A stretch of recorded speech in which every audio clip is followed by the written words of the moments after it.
Everyone, this is Luminous coming at you with yet another pro Dota commentary. Today we will be looking at Nirvana Malaysia versus LGD.sGty. This is ADC 2010, and I will be speeding through the picks and bans. And actually, you guys should tell me what you guys feel about this. I think I used to, spend at least 10 minutes talking about picks and bans, and a lot of people didn't find it too particularly helpful because it's picking stage is really long, and I'm not too sure whether the picks and ban analysis actually really helped that much. And different commentators with different style. I know Ian doesn't really talk about the bans as much. He gives more thorough in-game analysis, whereas like I said a minute ago, that I used to give a long analysis.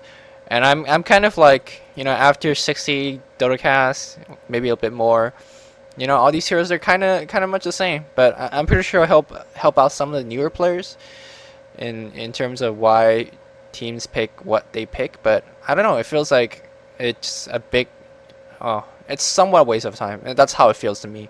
Give me some input of what you guys think about that. I mean, as you guys see, in LGD here just first grabs the first picks the Enigma when they get a chance. The Chinese teams always get Enigma whenever they can. It's definitely first pick worthy. Hopefully we can see why in this game.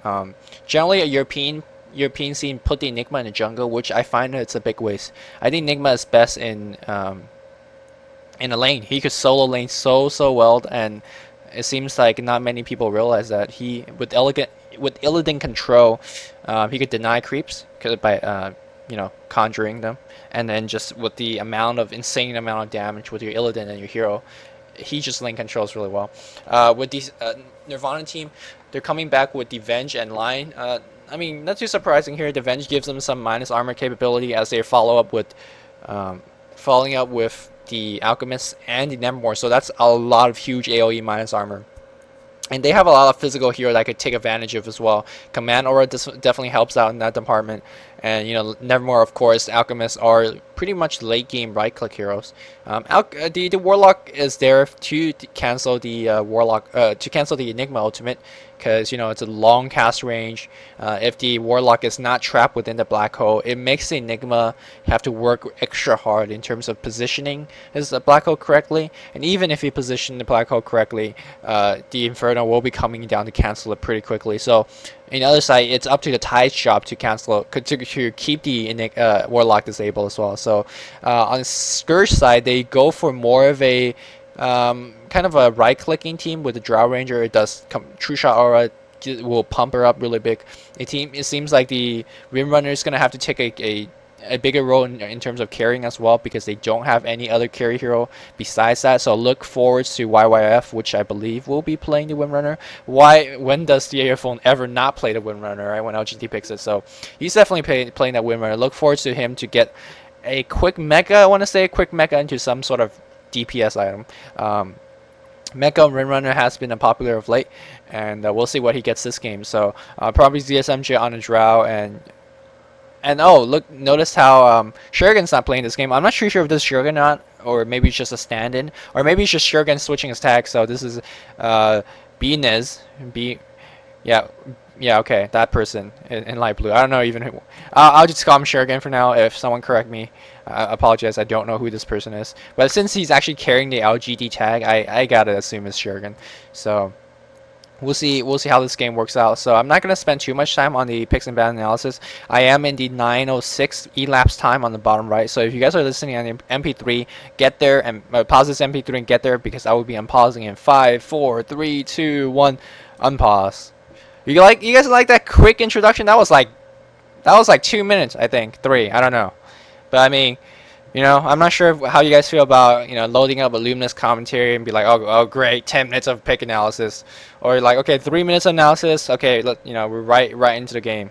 I'm not sure what you guys feel about that, but all right, we do see ZSMJ picking up the Drow Ranger as expected. He's gonna go top lane. I guess there's gonna be probably a tri-lane. They do have pretty good tri-lane heroes with the Witch Doctor and Tide. We're probably gonna see Phone is on the Windrunner, and we're gonna see Enigma solo bot. He's noticed how it looks like pretty much like jungle items. Yeah, he is gonna do the jungle item. He's gonna jungle for a level and then go bottom. I see LGDs always doing this, but to this day I have never realized why. I have never realized why. You see them do it a lot with especially Dark Seer. So if anyone of you that actually know of this strategy, fancy me with this. Basically what Enigma will do is just get to level 2 within the jungle and then teleport to bottom lane. Like, it doesn't explain. I don't understand why don't you just start at bottom lane. You get more experience in lane, you get more gold in lane. I really don't know. So if you understand that logic, just let me know. Notice how he's not starting with any restorative. He will pick it up sooner or later.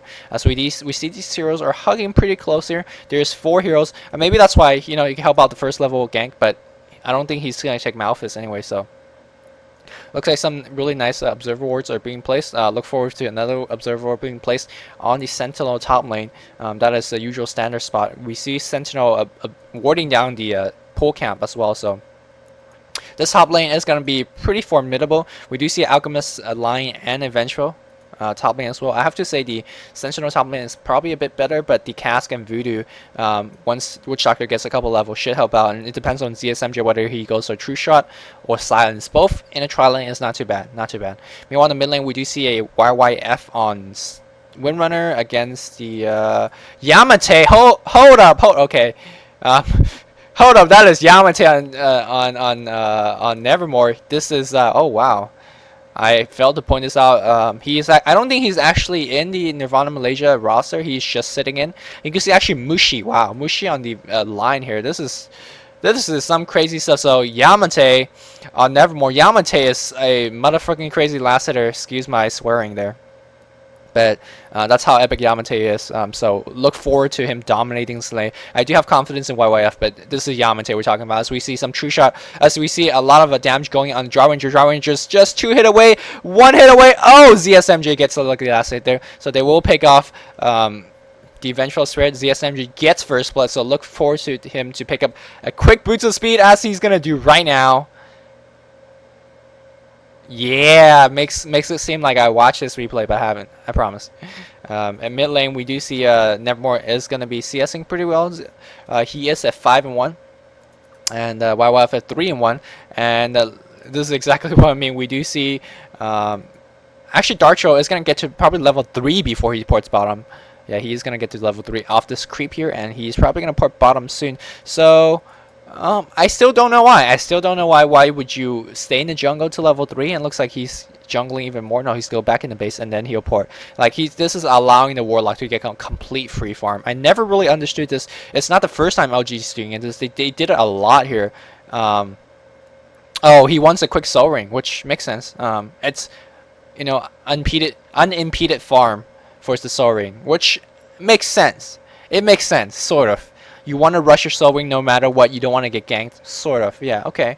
I kind of buy that, but yeah, sure. Okay. Alright, TIE Hunter's going to come around, and they're going to be... They really need a good Observer War in the jungle here, as my cell phone goes off, but I will not answer it because I'm casting. Yay. Alright, so yeah, this is what I mean with the Observer Ward on the Sentinel top lane here, placed by Scourge. That Observer Ward allows to see all the backstab coming from Sentinel, so they will be in a pretty good defensive position if they ever get ganked here. And there is some nice creep pulling from Scourge. They're pulling the action away from the Sentinel so they can't grab as much EXP. Always try to do this when you're safe here. And let's see what is going to be happening. A lot of trees being cut down here. This is going to make the pathing a lot easier for juking and ganking. So, I mean, let's see who's going to be getting a lot of CS. We do see Lion with 2 CS, the Venge with 0 CS, and the Alchemist with 1 CS. So the Sentinel not CSing well at all here. Let me see what ZSMJ's... ZSMJ says, hello, I'm at 11-3. Where are you at? And she is harassing really well as well. Keep in mind that she has first blood, so that boost of speed is going to turn into power threats pretty quickly. And once she finishes her power threat, she is a dangerous foe in lane to just do a lot more damage with the move speed to just right click people to death with Frost Arrow with proper animation cancel, of course. Meanwhile, in the mid lane, we do see Yamate, Y God with 18-1 and 16-2, so it's pretty even CS, but generally you should see a Windrunner pull ahead in terms of CSing earlier, and then with this and Shadow Fiend, catching up at the end. So the fact that YYF is, or the fact that Yamate is even on terms of CS is pretty much saying that the Y God is freaking pro at CSing. which he is. One thing about Yamate though, as we see a gank going on the Lion is gonna be one single hit away. Oh, Witch Doctor says, I will kill you. Unlike Pusher, who leaves Earthshaker at 1 HP. Always gotta put in that mandatory Pusher hit. As we see the Dark going down to mid, going on a gank on Nevermore, Dark Crow, level 5 with Boots of Speed, no Black Hole yet. Notice what he does here. He is going to pull some creeps, try to get some bounce off to make more creeps, to make the gank more successful here. He is going to get some raise here, but we do see YYF coming in with a lot of stuns here, but the Darcho a little bit out of position for his Malphus people. He will catch him. There will be a Malphus. No Malphus on cooldown, or did he use it? That I did not see. So I think Yamate will be okay turning around for a couple nice raids. Give me some nice raids. No nice raids here. And oh my god. Whoever this guy is in trouble. He's going down here. Let's see who's going to get the kill. Sentinel gets the kill, so that is split. Meanwhile, Yellow is going to get killed on YYF as well. That is Ice Mage coming from the bottom. You got killed there. So a little bit sloppy play from LGD here, not getting as many kills as they could, as this Venge gets his clarity cancel and pops one immediately. That was pretty funny there. So if you guys are wondering why I'm so hyper energetic, I have no idea why, to be honest. I just finished a commentary with Darth, and we even played an in-house Dota, so I should be pretty tired, but no, I'm like pretty baller, so I could, like, you know. Anyways, mid lane we do see a Yamate with 23 and 4. Comparing to the Windrunner, yeah, Windrunner is starting to lag behind. Especially when Nevermore gets level 7 or level 5, once he could raise for creeps, that's really when you can't really keep up with Nevermore's farms anymore, because 150 mana for the Inquire creep wave is really hard to catch up with. YYF doing whatever he can in terms of denying last hitting. He is getting some denies on Yamate, so that's pretty good. Yeah, there's another deny, so that's not bad here. We want to bottom lane. We do see a Warlock at 30 and 12, not bad. 5 minute definitely. With the Darcho at 14 and 2, so he's not farming too well. But keep in mind he was in the jungle for a majority of time, and he could, with Malphus, that's a free creep kill at any time he wants, and he will be doing just this last hitting with a lot of damage, and he will get this. Oh, get that deny. Yes, good job there. So, meanwhile, in the mid lane, we do see Invisible Venge coming in against YYF. YYF only sitting at 739 HP, so a nice swap stun into 2 raids should take him down. But I think that Invisrune just ran out. Vengeful Spirit has an early boost of speed with Alchemist. Holy crap! I'm gonna go to send a Scourge Vision right now. This is a baller hiding spot. You don't see that. You don't see that at all. Even if you put a ward, that is a baller hiding spot. I'm gonna tell you. Try to use that hiding spot if you can in your own game. That's like some ninja stuff coming in from Alchemist. Alchemist is going to be coming in from a Brute, I think. No, he's going to be okay here. YYF having some really good map awareness.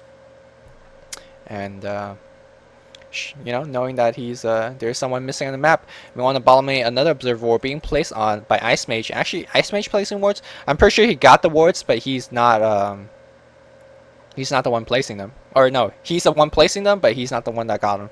Got that backed up. Oh, whoa, okay.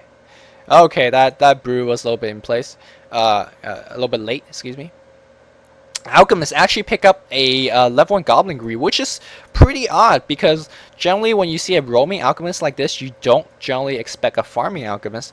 Maybe he's going to bunker down mid-game and get a farm, but meanwhile in the top trialing of Sentinel or of Scourge, really taking a tower already. ZSMJ at 38 creep kills, already have treads and a helm, so she is sitting at nice some plus damage with the Voodoo healing aura. They could really go for the second tower as well, but they might be backstabbed by this Nevermore here. Nevermore sitting at 34 creep kills as well, so these farmers showing why they are called the farming pros of China, because they are farming like a beast here. I can't say who has a better late game in this case. Of course, the SMJ Draw Ranger is always a force to reckon with, but generally the Yamates, the Nevermores, could ramp up to their Mantis fairly quickly due to the insane farming power they have. And both teams have fairly nice big AoE ults and just big AoE spells, so I can't really say which team has the better late game without seeing more of the mid game. So